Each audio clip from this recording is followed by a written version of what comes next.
अब न सहाता राजा, अब न सहाता राजा, महंगाई क भार हो, गरीबवन क जान मारे। मोदी सरकार हो, गरीबवन क जान मारे।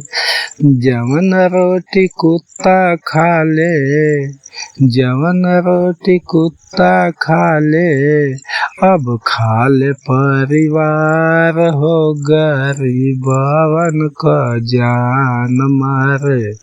मोदी सरकार हो, गरीबवन क जान मारे।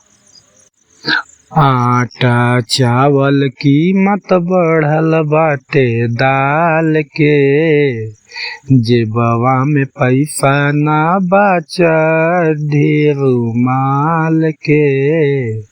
आटा चावल कीमत बढ़ल बाटे दाल के, जेबवा में पैसा ना बचा ढेरू माल के।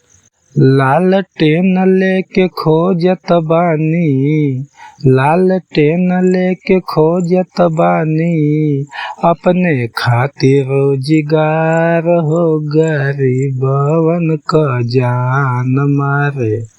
मोदी सरकार हो, गरीबवन क जान मारे। घरवा क कैसे अब खर्चा चलैबै, लइका पढ़ैबै कि हम भोजन जुटैबै।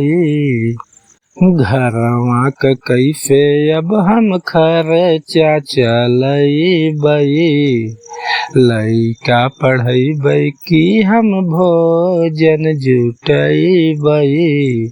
दिन पे दिन बढ़ल जाता, दिन पे दिन बढ़ल जाता, महंगाई क रफ्तार हो, गरीबवन क जान मारे।